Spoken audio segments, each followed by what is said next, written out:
तौबातुन्नासू, ये तौबातुन्नासू है, ये तौबातुन्नासू, ये तौबातुन्नासू है, ये तौबातुन्नासू, ये तौबातुन्नासू है, ये तौबातुन्नासू, ये तौबातुन्नासू है, ये तौबातुन्नासू, ये तौबा है नासू की, ये तौबातुन्नासू, ये तौबातुन्नासू है, ये तौबातुन्नासू। आदाब जिंदगी के सिखाती है ये किताब, आदाब जिंदगी के सिखाती है ये किताब, भटके हुओं को राह दिखाती है ये किताब। सीने से इस किताब को अपने लगाए हम, अपने अमल से हिंद को जन्नत बनाए हम, ये तौबातुन्नासू है, ये तौबातुन्नासू। हमने तौबातुन्नसूह को पेश करने का बीड़ा इसलिए उठाया क्योंकि इसकी अहमियत आज भी उतनी ही है जितनी कल थी, और इसलिए भी कि वो जुबान जिसकी महक वक्त की खलाओं में कहीं खो गई है, उसे दोबारा अदबी चमन में लाकर महकाया जाए। इस किताब में इंसान के उस फर्ज का जिक्र किया गया है जिसे तरबियत औलाद कहा जाता है। मगर तरबियत औलाद का मतलब सिर्फ ये नहीं है कि औलाद को महज पाल पोस कर बड़ा कर दिया जाए, उन्हें खाने कमाने का कोई हुनर सिखा दिया जाए और धूमधाम से कहीं उनकी शादी कर दी जाए, बल्कि इसका सही मफहूम ये है कि उन्हें हुस्न माशरत, हुस्न किरदार और हुस्न अखलाक से आरास्ता किया जाए। हाजिर है किस्ती अव्वल अब आपके हुजूर, ये तौबातुन्नसू है डिप्टी नजीर की। अब से बहुत पहले दिल्ली में हैजे का एक बार इतना जोर हुआ कि सिर्फ एक हकीम बका के कूचे से हर रोज 30-30, 40-40 लोग छींचने लगे। हर तरफ एक बाजार मौत गर्म था, जिस तरफ निगाह करो वहशत वीरानी। जिन बाजारों में आधी आधी रात तक खवे से खवा छिलता था, ऐसे उजड़े पड़े थे कि दिन दोपहर को भी वहां जाते हुए खौफ महसूस होता था। बाजारों की रौनकें खत्म, सौदा बेचने वालों की आवाजें बंद, कटोरों की झनकारें खामोश, मिलना जुलना तर्क, आना जाना मौकूफ, हर शख्स अपनी हालत में मुब्तला, मुसीबत में गिरफ्तार, जिंदगी से मायूस, कहने को जिंदा मगर मुर्दे से भी बदतर। नसूह का घर भी फरिश्तों की नजर से न बचा। उसके बाप की अजल यानी मौत आई तो दवाएं रखे ही रह गई।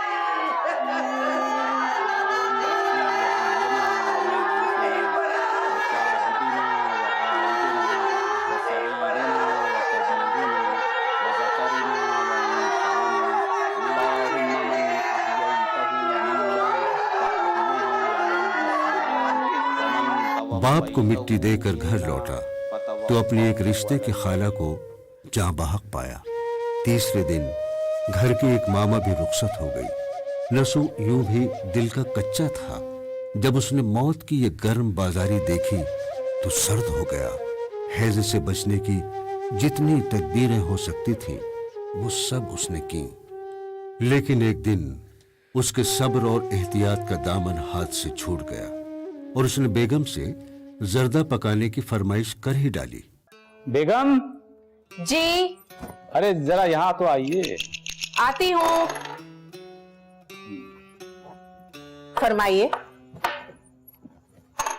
जरा तशरीफ लाइए। बोलिए क्या बात है? भाई जर्दा पकवाइए। चावल खाने हैं क्या? 2 महीने हो गए तरस रहे हैं। ठीक है, जर्दा पक जाएगा। बेदारा, जर्दे की तैयारी करो।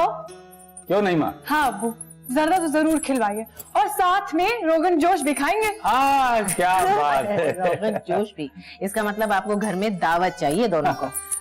ताकीद कीजिएगा, चावल खड़े ना रहें। अरे बेदारा तो अच्छा जर्दा बनाती है, आप भूल गए क्या? नहीं नहीं, अच्छा तो बनाती है। मैं फिर भी ताकीद कर दूंगी। हाँ। बेदारा, रोगन जोश और जर्दा तैयार करो। आ जाओ, एक एक हाथ हो जाए। अब्बू आप फिर हार जाएंगे। चलो आओ। नसूह और घर के तमाम लोग रोगन जोश और जर्दा वगैरह खाकर सोने लेट गए। कोई एक पहर रात बाकी रही होगी कि दफतन एक अजीब सी बेचैनी से नसूह की आंख खुल गई। बहुत जब्त किया, बहुत टाला, मगर होने को कौन टाल सकता था। उसे बहुत जोर की कै हुई।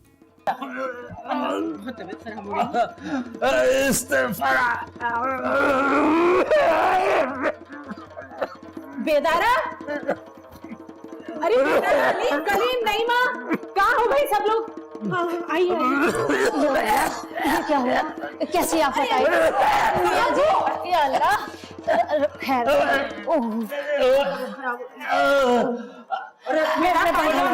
अम्मी जान, इलायची वाला पान खिलाइए। बीबी पानी। घर के सारे लोग जाग गए और नसूह की ये हालत देखकर सबके कलेजे धक से रह गए। क्या हुआ? अल्लाह कुछ करो, मियाँ की आंखें उलट रही हैं। कुछ करो मियाँ, कुछ करो। अरे क्या?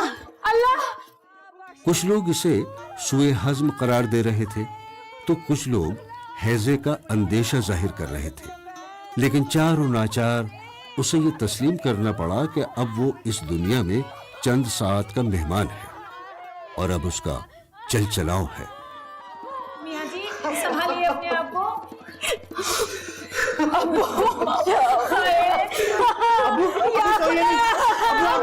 क्या हो रहा है? अपनी मौत उसे बेवक्त मालूम हो रही थी।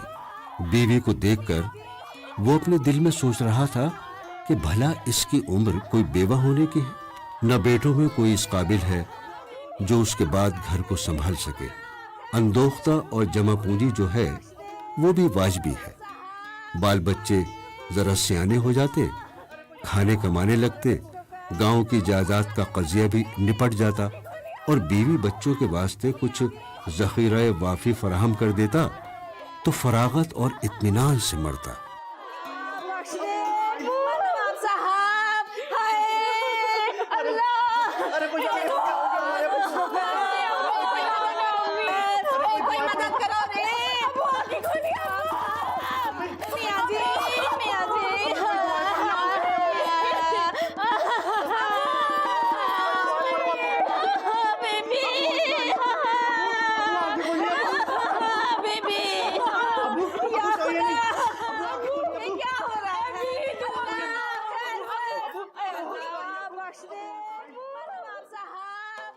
फिर उसने सोचा मौत तो मौत है, आएगी अपने वक्त पर, और जहां तक इत्मीनान और फरागत की बात है तो वो कभी नसीब नहीं होगी। उसने सोचा मरना तो अब टलता नहीं, तो रंज से फायदा और इस्तराब से हासिल। मरना है तो मर्दाना वार क्यों न मरूं। इस ख्याल से उसके दिल को इत्मीनान हुआ। इधर बीमारी की शिद्दत और कमजोरी, उधर ख्वाब आवर दवाओं का असर। लेटा तो झटके से आ गई। नसूह ने अपने आप को दूसरे जहां में पाया। उस दूसरे जहां में पहुंचने पर नसूह क्या देखता है कि एक बड़ी अदालत की इमारत है जहां हाकिम की हैबत हर अदना व आला पर छाई हुई है। हर शख्स उसकी हैबत से कांप रहा है, मगर उससे बख्शिश की उम्मीद लगाए बैठा है। फिर क्या देखता है कि हर गुनाहगार को फर्दन फर्दन करारदादे जुर्म की एक एक नकल दी जा रही है। हर शख्स अपनी फर्द जुर्म को पढ़ पढ़ कर कांप रहा है और अपनी बरात की माकूल सूरत तलाश करने की कोशिश कर रहा है। वो थोड़ा और आगे बढ़ता है तो सामने हवालात नजर आती है जिसमें मुजरिमों को सजाएं दी जा रही हैं। ये दर्दनाक, हैबतनाक और दिलखराश मंजर देखकर उसका पूरा बदन कपकपा जाता है। गुनहगारों और मुजरिमों की भयानक चीखें उसके कानों से टकराती हैं। हजारों लाखों लोगों के मजमे में दूर उसे अपने वालिद मोहतरम नजर आए। पहले तो वो उसे अपनी नजर का वाहिमा समझा, मगर गौर से देखा तो पता चला कि वो वाकई उसके वालिद हैं। वो दौड़कर उनके पास पहुंचा।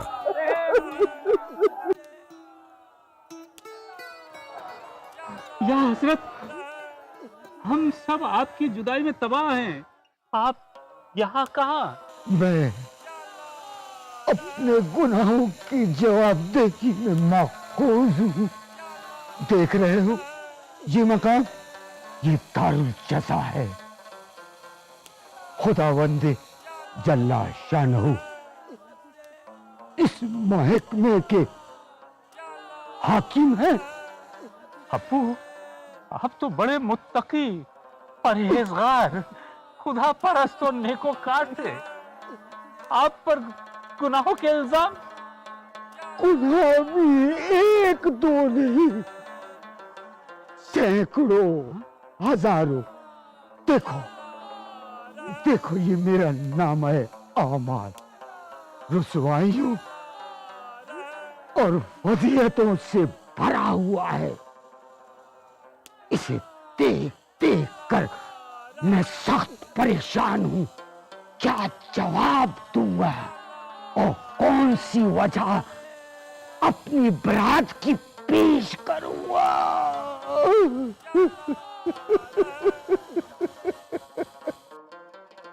हमने दुनिया में तुझे भेजते वक्त तुझसे क्या अहद लिया था? क्या तू उसे भूल गया?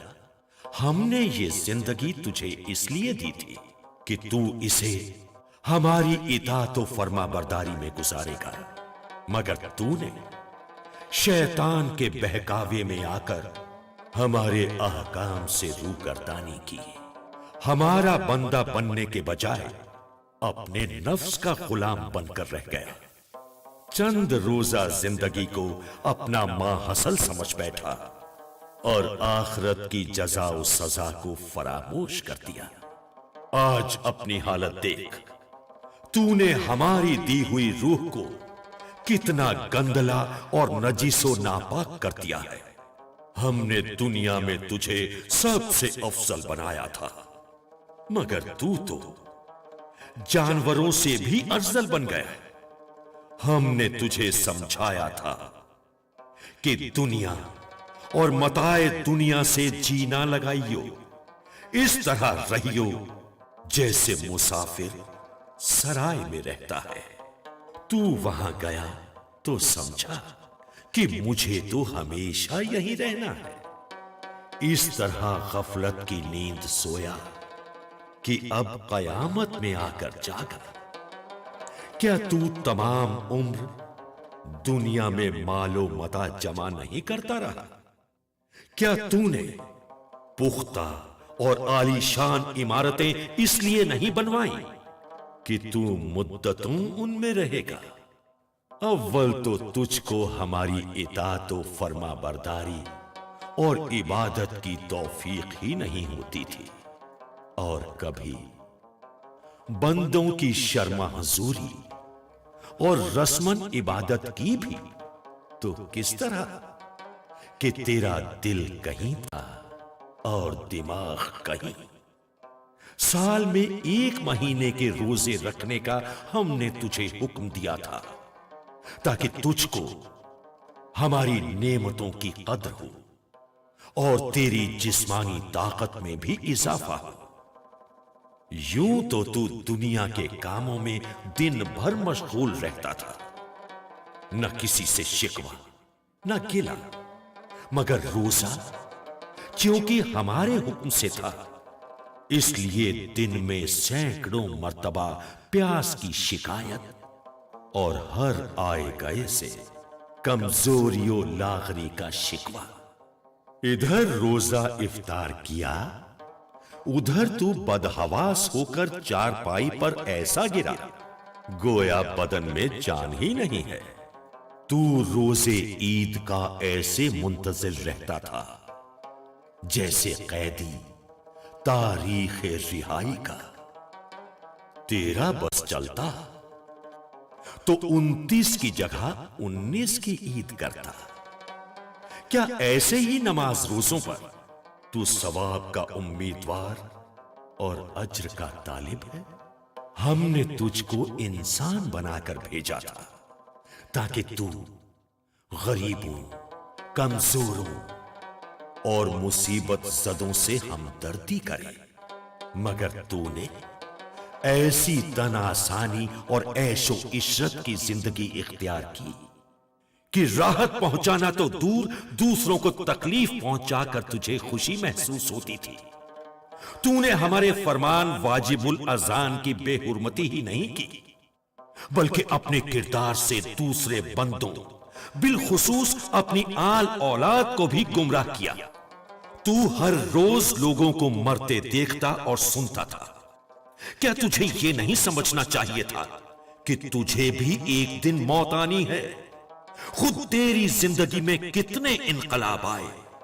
लड़कपन से जवान हुआ, जवानी से बुढ़ापे में कदम रखा, काले बाल सफेद हुए, दांत तेरे टूटे, नातवानी और ज़ौफ का तू शिकार हुआ।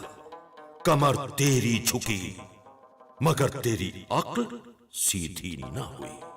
गरज हमने तुझे सोता देखकर बहुत जगाया, बहुत झंझोड़ा, पानी के बहुत छींटे मारे, कई बार उठा उठाकर बिठा दिया, मगर तेरे नसीब ऐसे फूटे थे कि तूने करवट ना ली। तमाम उम्र तू गफलत में सोया, हमारा क्या गया अपना ही खोया। हमारा क्या गया अपना ही खोया। फिर सही और सिफारिश का इस दरबार में कोई दखल नहीं। अस्तगफिरुल्लाह, यहाँ कोई किसी की बात को पूछता तो है नहीं। नफ्सी नफ्सी पड़ी है। हर शख्स अपनी बला में मुब्तला और अपनी मुसीबत में गिरफ्तार।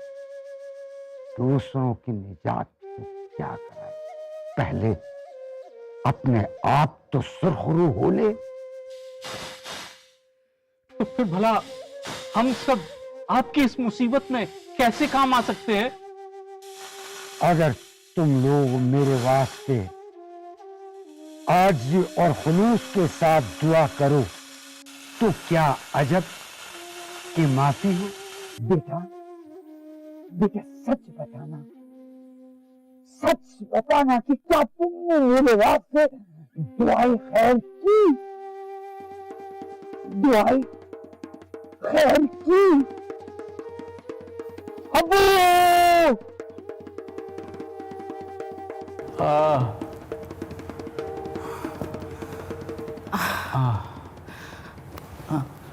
अरे लेटे रहे, लेटे रहे। अल्लाह तेरा लाख लाख शुक्र कि आपको होश तो आया। अब कैसी तबीयत है? बोलिए, कुछ तो बोलिए ताकि हम लोगों को तसल्ली हो। अच्छा खासा घर में रोना पीटना होता रहा और आपको खबर तक नहीं। किसी बच्चे के मुंह में दाना तक भी गया हो तो हराम। छोटे बड़े सब कल का खाए हुए हैं। रोते रोते लड़कियों की आंखें सूज गई हैं। लड़के हैं कि मुस्तर और परेशान फिरते हैं।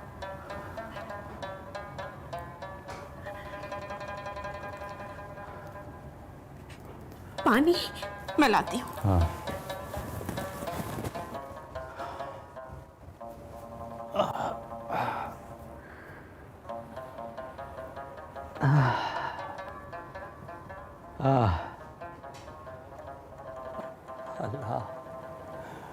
अल्लाह मुझे माफ कर। मेरे गुनाहों पर पर्दा डाल दे, मुझे राह रास्त पर चला। तू बड़ा माफ करने वाला और रहमदिल है। इलाही, मुझसे ज्यादा नालायक, नाबकार, नाकिस, नाहंजार भी कोई शख्स होगा कि सारी उम्र मैंने तेरी नाफरमानी में काट दी। काश मैं पैदा ही ना होता, या पैदा हुआ था तुम मासियत पर कुदरत ना रखता तो फिर मेरी जिंदगी पर अगर फिर मासियत की तरफ इकदाम करूं, खुदाया मैं इसी काबिल हूं कि दोज़ख में मुझे झोंक दिया जाए, मगर तूने अपने फजल से फिर चंद रोज के वास्ते मुझको दुनिया में रख लिया और ऐसी तौफीक अता की कि नेकोकारी और तेरी इताअत व फर्मा बरदारी में रहूं और मेरी जिंदगी दीन धाराना जिंदगी का नमूना बने। खुदाया मेरे इरादे में मेरी मदद कर, जो मुश्किल पेश आए आसान हो जाए। मेरी बात में असर दे और मेरी अज़्म में इस्तेहकाम पैदा कर। अल्लाह, तेरे हाथ में सब कुछ है। तू चाहे तो जरा की जरा में मेरी और मेरे खानदान की माहियत बदल दे। या अल्लाह,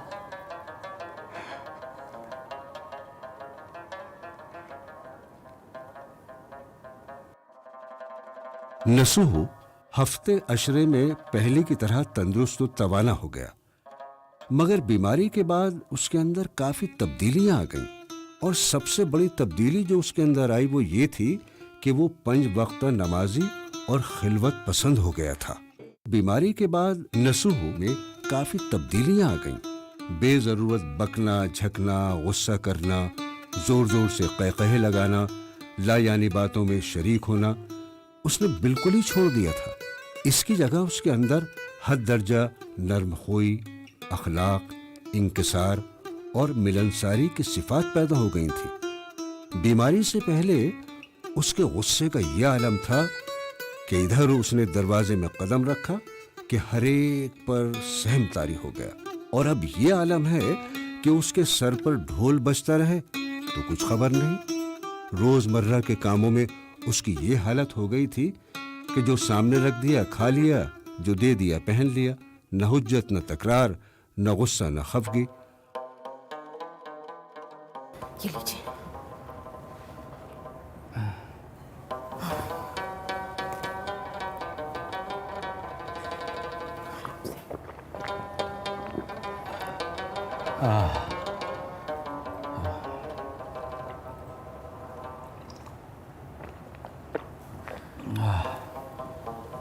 बेगम, जरा पानी गर्म कर दो, नहा लूं। क्या गजब करते हैं, हाथ पांव में जरा दम तो आने दीजिए। नहाने को ऐसी कौन सी सात मारी जाती है? जब असल खैर से चलने फिरने लगेंगे तो खासी तरह हम्माम में जाके गुस्ल कीजिएगा। अरे नमाज पढ़ना चाहता हूं। इस बीमारी में, इस हलालत में तरह तरह की बेएहतियाती हुई है। जी कबूल नहीं करता कि इस हालत में नमाज की नियत बांध लूं। क्या अच्छा होने की नफिल मानी थी? अरे नफल पढ़ने वाला होता तो इस हालत तक पहुंचता। नफिल नहीं, नियाज नहीं, मन्नत नहीं, तो फिर क्या है? अरे नमाज कहाँ भागी जा रही है? खासी तरह तंदुरुस्त हो जाइए, फिर बतौरी नमाजें पढ़िएगा। इस अलालत, कमजोरी और लागरी में नमाज पढ़ना मुनासिब नहीं। अगर तबीयत और बिगड़ गई तो? अफसोस कि मेरी नाकारा सोहबत ने तुमको इतना गुमराह कर दिया है कि फर्ज खुदा को तुम सरसरी सा काम समझ रही हो। मैं खुद ही। अरे कहाँ जा रहे? मैं खुद ही रुको, जाता हूँ। रुको, एहतियात से बेदारा, एहतियात से। बस ठीक है। बेदारा, आप इतने गुमसुम और खोए खोए से क्यों बैठे हैं? आपको क्या परेशानी लाहक है? अकेले चुपचाप बैठे बैठे आपका जी नहीं घबराता? कुछ देर के लिए नीचे उतर आया कीजिए, बाल बच्चों की बातों में जी बहलेगा। मुझे तो घर के कामकाज से फुर्सत ही नहीं मिलती कि आपके पास बैठूं और बात करूं। मैं तुमसे शिकायत करने वाला था कि जब से मैं बीमार होकर उठा हूं, तुमने इतना भी नहीं पूछा कि क्या हुआ, क्यों कर हुआ। क्या तुमको मेरी आदत में कुछ फर्क नहीं मालूम होता? क्यों नहीं, बाखुदा कल में और अब में रात दिन का तफावत, जमीन आसमान का फर्क, और पूछने को आपके सर की कसम कई बार ये बात मेरे मुंह तक आई, लेकिन आपके तेवर और ढंग देखकर जुर्रत ना हुई कि आपसे पूछूं। क्यों? ढंग कैसा? क्या मैं तुमको इतना खूंखार नजर आता हूँ? बुरा मानने की बात नहीं है, मिजाज आपका सदा का तेज है। वैसे ही सब लोग आपसे डरते रहते हैं, और फिर जब से बीमार होकर उठे हैं सबको था कि एक तो करेला दूसरे नीम चढ़ा। पहले ही से बला का गुस्सा है, फिर जब आपको देखा तो किसी की तरफ मुल्तफित ना पाया, समझे तबीयत बरहम और मिजाज ना दुरुस्त है। फिर किसकी हिम्मत कि आपसे पूछे और दरियाफ्त करे? मगर इन दिनों तो मैं किसी से नाखुश नहीं हुआ। इसी बात की तो सबको तशवीश है और ताज्जुब भी। आखिर लोग इसका क्या सबब करार देते हैं? कहते हैं वबा में कसरत से लोगों को मरते देखा, अपने घर में ही 3 मौतें हो गईं। खुद बीमार हुए, खुदा के घर से फिर कर आए, इसलिए दिल में खौफ बैठ गया है। आपके बड़े साहबजादे तजवीज़ करते हैं कि इस हाल बंद करने के लिए हकीम साहब ने जो दवा दी थी उसकी गर्मी दिमाग में बैठ गई है। बाहर कैफ सबकी यही राय है कि इलाज करवाना चाहिए। ना ये गर्मी है ना खलल दिमाग, खौफ अलबत्ता है। बीमारी अगरचे जाहिर में सख्त थी, पर मैं तुमसे कहता हूँ कि शुरू से आखिर तक मेरे होशोवास बिल्कुल दुरुस्त थे। मैं तुम्हारी बात सुनता था, समझता था। तुम लोगों ने हकीम साहब के कहने पर जब मुझे अलहिदा दलान में लेटाया तो मुझे गुनूदगी सी आ गई और मैंने अपने तई दूसरे जहान में देखा, या यूं कह लें कि मैंने एक ख्वाब देखा।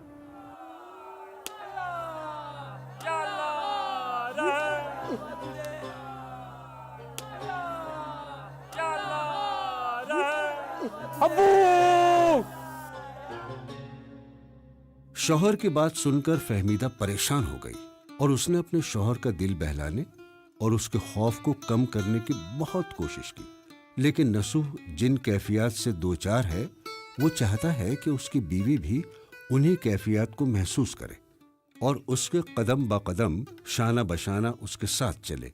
दुनिया में अगर कोई चीज रोने के काबिल है तो मेरे नजदीक गुनाह और खुदा की नाफरमानी है, और बस।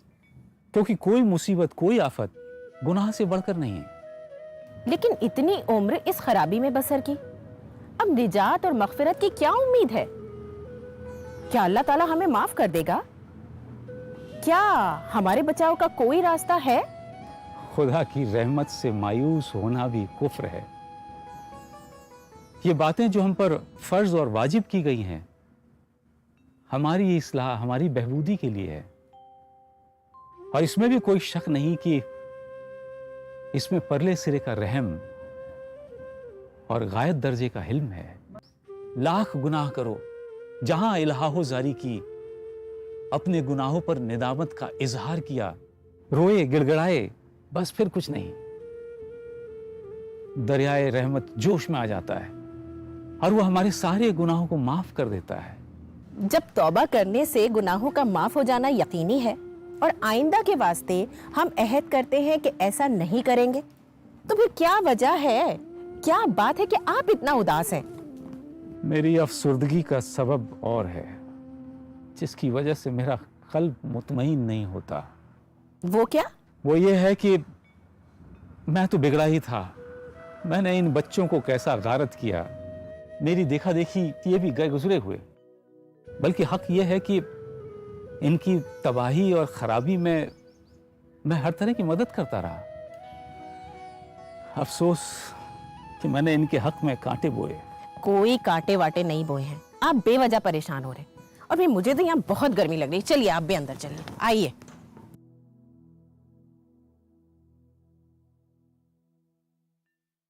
हाँ बेगम, तो आप क्या कह रही थी कि मैंने उनके हक में कांटे नहीं बोए?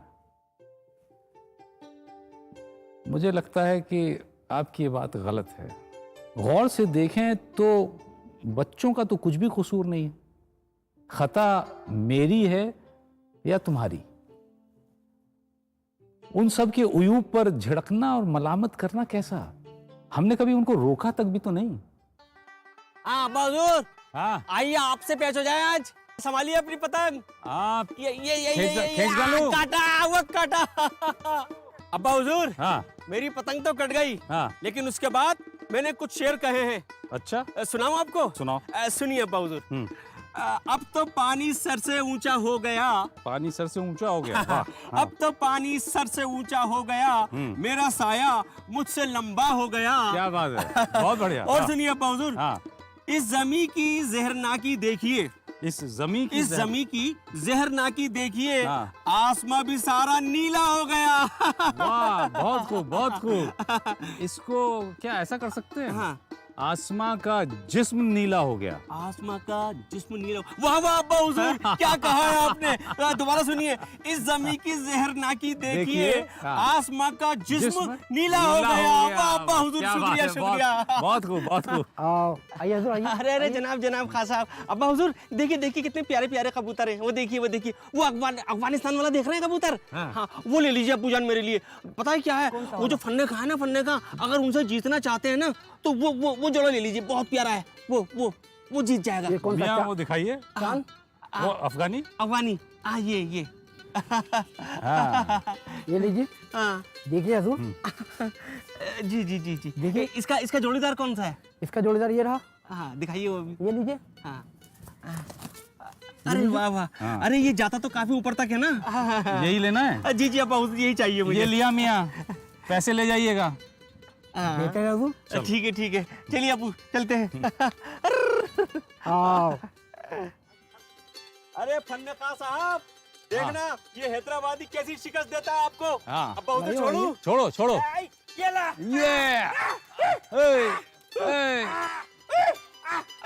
जाओ खान साहब, दूसरा लेके आओ। मदरासी लेके आओ जल्दी। ये लीजिए। फन्नका साहब। लो कलीमिया, ये मंदासी उड़ाइए। ठहरी बहुत बढ़िया, बहुत बढ़िया।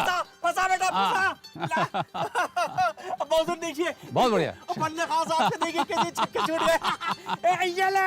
ये जा। मदरासी। बहुत बढ़िया। फंसाला बेटे फंसाला। वो जा रहा है पीछे पीछे। फन्नका। बहुत बढ़िया। अरे वाह, शाबाश शाबाश। अब्बा हुजूर, हाँ। सारे इलाके के कबूतरों को मात दे दिया आज हमने। ये देखो। अरे वाह अब्बा हुजूर, ये सारी बंदूकें आपने मेरे लिए मंगाई हैं? हाँ, कर्नल साहब से खास कह करके ये ब्रिटानिया से मंगवाई गई हैं। अरे वाह अब्बा हुजूर, बहुत महंगी होंगी। महंगी तो है बेटे, लेकिन इसमें से कौन सी पसंद है तुम्हें? अब्बा हुजूर, मुझे ये पसंद है। उठाओ। हाँ, वो भारी है। अरे बहुत भारी है अब्बा हुजूर। इसको देखो, इस हाथ पे वजन लेना है इसका। जी। और इस हिस्से को यहाँ कंधे पे लगाना है, यहाँ। जी। और इसकी जब ये हाथ यहाँ से पकड़ के यहाँ अंगुली, हाँ। और इसकी जब गोली चलेगी ना, जी जी तो जी। झटका लगता है। अच्छा। तो ये कंधे पे लेना इसका झटका। ओ ये ध्यान रखना, ठीक है अब्बा खास हुजूर। बात है। और एक आंख बंद करके हाँ। यहाँ से देखना है। अच्छा। ये जो हिस्सा जा रहा है ना, इसकी सीध में, जी जी। अगर इसकी सीध सही हुई हाँ हाँ। तो निशाना सही लगेगा। अच्छा। ये खासियत है इसमें। वाह अब्बा हुजूर, मैं कोशिश करूंगा अब्बा देखो हुजूर। देखो, बिस्मिल्लाह। संभाल के, हाँ? कहाँ बताया था अब्बा हुजूर? यहाँ। यहाँ रखो। हाँ, ये कंधे पे, यहाँ पे। ये कंधे पे, यहाँ। बिल्कुल बिल्कुल और सही है। ये हाँ, अब ये जरा ऊंचा उठाओ। हाँ, ए, आँख, हाँ, ये इसकी सीध में जाना, आहा। निशाना देखो। अरे अब्बा हुजूर, हाँ, देखो वो जा रहा है हिरण। हाँ हाँ, ये तो साफ दिख रहा है हाँ, उसपे। चलो उसके साथ नाली में। हाँ, ये उसके चल रहा है। लगाऊं? क्या? अरे वाह, क्या बात है। अब्बा हुजूर, पहले लगाओ। लगाइए। लेकिन अब्बा हुजूर एक बात है, अगर मैं जीत गया तो आपको मेरी एक शर्त माननी पड़ेगी। कौन सी शर्त? बस छोटी सी शर्त है क्या भाई, क्या लेकिन शर्त? मेरे लिए बहुत बड़ी है वो शर्त। हाँ, क्या है वो शर्त? हाँ। पहले खेल तो शुरू कीजिए, शर्त भी बता देंगे। ठीक है। हार के लिए तैयार हो जाइए इस बार। मैं जीतूंगा। ये लीजिए अब्बा जान। हाँ। लाइए लाइए, सात, चलो, ये लीजिए नई गोटी। ये नई गोटी 2 और आप रख लीजिए 1। चलिए बाजी।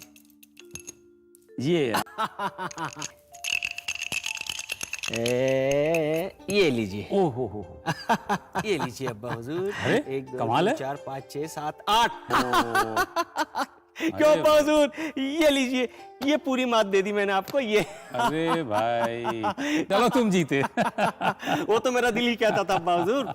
अब ये बताइए, मेरी शर्त पूरी करेंगे अब्बा हुजूर? क्या क्या शर्त है आपकी? अब्बा हुजूर, वो जो है ना, वो बग्गी नवाब साहब वाली, वो मेरा नाम करवा दीजिए। अरे क्या बात कर रहे हो मियाँ? अरे वो असल अरबी घोड़े हैं उनके। तो क्या हुआ अब्बा हुजूर, थोड़े से पैसे की तो बात है, आपने वादा किया है शर्त पूरी करने का। अरे मियाँ, वो 10,000 से नीचे नहीं मांगेंगे। अब्बा हुजूर, हम कम बढ़ती करके करा देंगे ना बात। अच्छा। बड़े उस्ताद हैं, आपने पहले से बात कर रखी है। अच्छा, फिर क्या करोगे बग्गी का? अब्बा हुजूर, मैं उस बग्गी पर सलीम को और अलीम को दोनों को सैर कराऊंगा सुबह ही, आम का बगीचा जो है अपना, उसमें। जी। चलो, क्या याद रखोगे कि किसी नवाब बाप से पाला पड़ा? तो रखिए सिर पर हाथ।